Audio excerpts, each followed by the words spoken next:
folks, we are coming to the part 2 of the exercise 1.4. In the previous part, we had taken up the union of two set A and B. Now we are going to extend that same thing. We will look at the union and the intersection.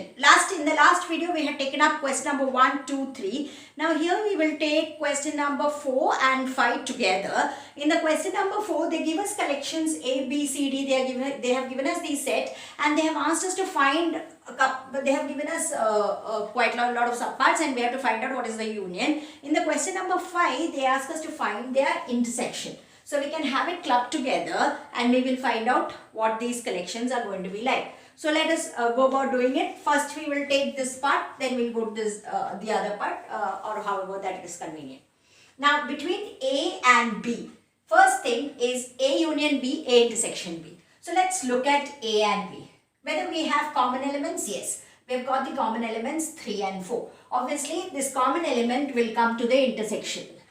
And what will come in the union? The A and B set together and the common elements should be written only once. So it is 1, 2, 3, 4, 5 and 6. So that is a union of A and B. Then we have A and C. Amongst A and C, there is no element in the intersection. If you carefully see, there is no common element. So the intersection is empty. And the union is going to be the set together. So 1, 2, 3, 4, 5, 6, 7 and 8.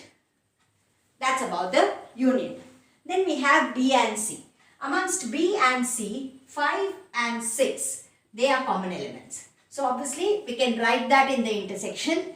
And when we talk about the union, you will have 3, 4, 5, 6, 7 and 8. So that many elements will come in B union C.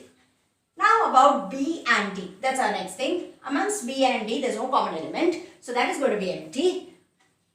And the union of B and D is 3, 4, 5, 6, 7, 8, 9 and 10.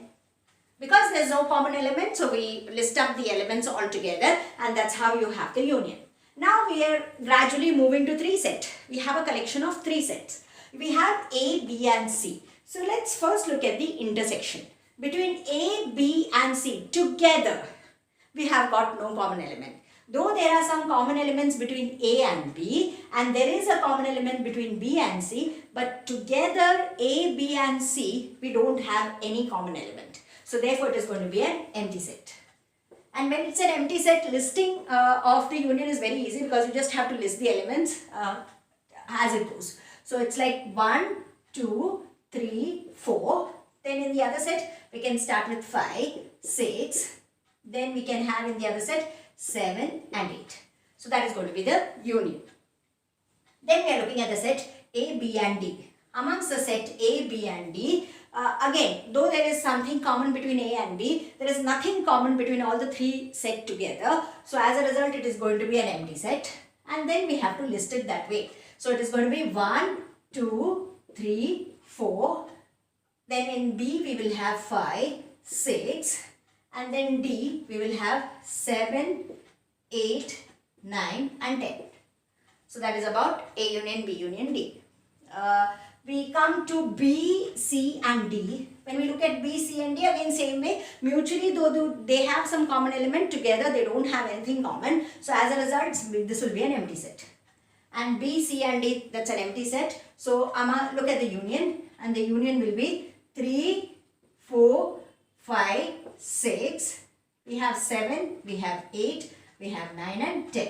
So that's how we have the union, B union, C union, D. So that is about the union and the intersection between the set. So that way we cover question number 4 and question number 5 at one shot.